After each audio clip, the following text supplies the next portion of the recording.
Bom, pessoal, eu estou aqui para conversar com um dos criadores que fez e faz história no Quarto de Milha. Estou aqui para conversar com o Júnior de Souza, do Aras Bom Pasto, que vai falar um pouquinho da história do cavalo, vai contar um pouquinho da história dele e do Aras Bom Pasto. Né? Júnior é um cara que é hoje respeitado em todo o mundo do Quarto de Milha no Brasil, pelo conhecimento que adquiriu nesses quase 40 anos, ou mais de 40, 43 anos. 43 anos criando cavalos Quarto de Milha. E foi um período, né, de aprendizado, de alegrias, de dificuldades, como é em toda a criação. Júnior, primeiro eu queria lhe agradecer, porque você sabe, primeiro nós temos uma parceria já de longa data. Perfeito. Segundo, cada entrevista que eu faço com você é uma aula que eu tenho de Quarto de Milha, pelo conhecimento que você tem, que você faz questão de compartilhar esse conhecimento, o que eu acho isso muito importante, que o conhecimento não se armazena, se compartilha para o melhor, né, para que haja um melhor entendimento daquilo que se quer fazer. Né?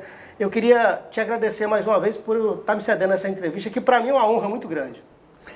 Nilson, isso para mim é uma honra também, participar de um programa seu. Você que é um cara que faz muitos anos que está envolvido e prestando um grande serviço à vaquejada, que é a divulgação. Isso é muito importante para a vaquejada. Eu me sinto honrado de estar aqui com você. Vamos começar contando a tua história, Júnior. Como é que o Júnior de Souza começou dentro da raça Quarto de Milha? Porque há 40 anos atrás, Quarto de Milha não tinha força que tem hoje. Como é que foi esse início no Aras Bom Pasto? Nilson, eu nasci e cresci vendo cavalos da minha família. Do meu pai, dos meus avós, dos meus tios. Então não era o cavalo Quarto de Milha que se criava naquela época. Mas isso ficou arraigado, né, dentro da minha infância e ao longo do tempo surgiu a raça Quarto de Milha. E aí foi uma migração daquilo que a gente já criava dentro da fazenda e a partir de 1978 eu comecei a criar o cavalo Quarto de Milha, direcionado especificamente para a vaquejada. Quando você começou, quais foram as dificuldades? Na verdade, quando nós começamos, muito pouco se conhecia sobre o cavalo Quarto de Milha. E fazia poucos anos, né, que o Quarto de Milha estava presente e existiam ainda poucas modalidades que o cavalo Quarto de Milha disputava, né? E naquele momento, sempre na chegada de um animal, de uma raça num país, que ela veio lá dos Estados Unidos, a primeira iniciativa do criador, naquela época, era preparar os animais para a pista de conformação. A beleza. Porque todo mundo podia participar. Era apresentar o animal, e isso rodou muitos anos, né? Os animais de conformação sendo o carro-chefe do Quarto de Milha.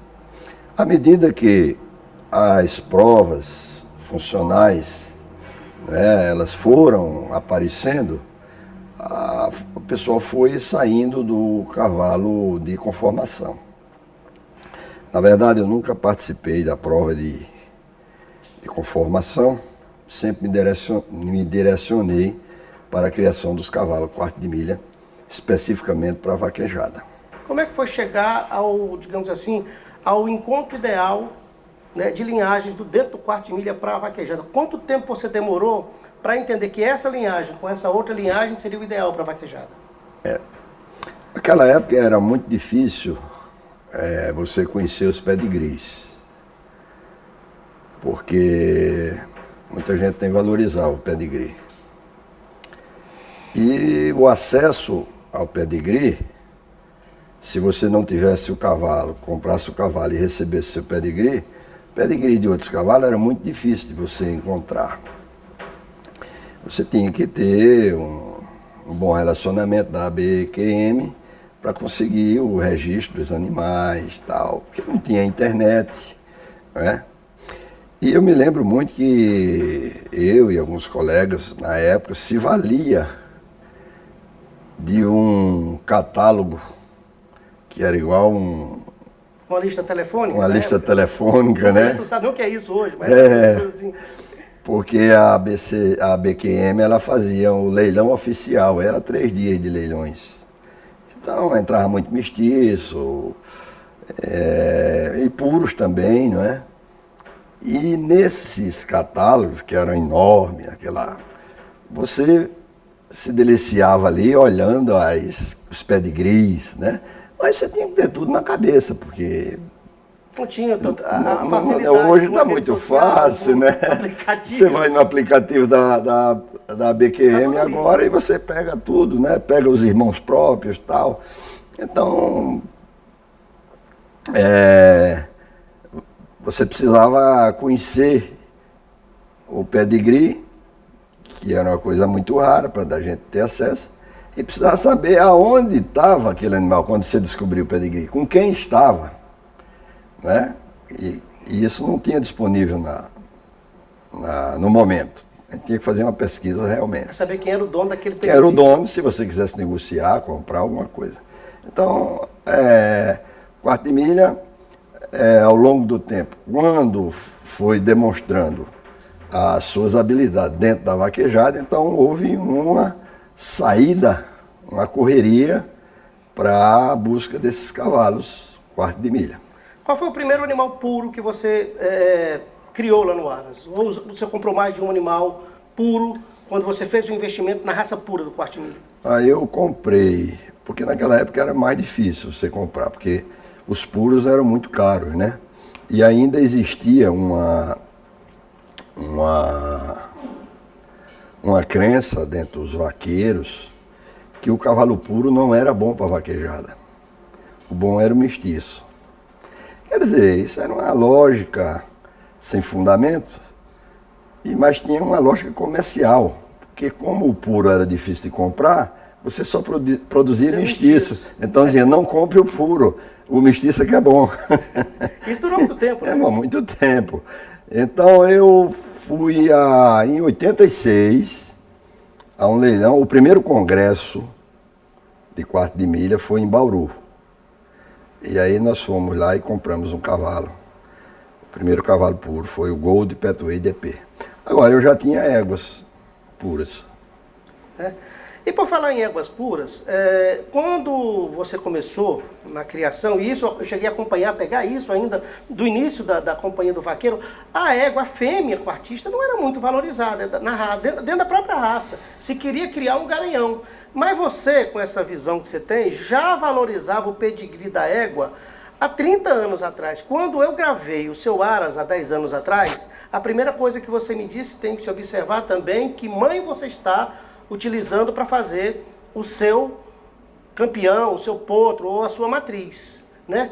Quando foi que você atentou que é importante também se ter uma boa mãe para se fazer um bom animal? A história do cavalo, ele só mudou de raça, que eu passei a criar, mas a gente já vinha, todo um histórico dentro da família de criar cavalo, né? E esse ensinamento a gente vai aprendendo no dia a dia, né? Vai passando de geração para geração, né? Então a gente sabe que uma égua que produz um campeão é muito mais fácil de produzir todos os outros cavalos campeões do que um cavalo que produzir um campeão, dele produzir uma sequência de campeões se não estiver cobrindo uma égua boa. A égua é mais fácil fazer o campeão? A égua boa, se ela produzir um campeão, é muito mais fácil ela, mesmo com um cavalo ruim, produzir outro campeão do que o cavalo bom produzir com a égua ruim. Então, são coisas que ao longo do tempo você vai aprendendo.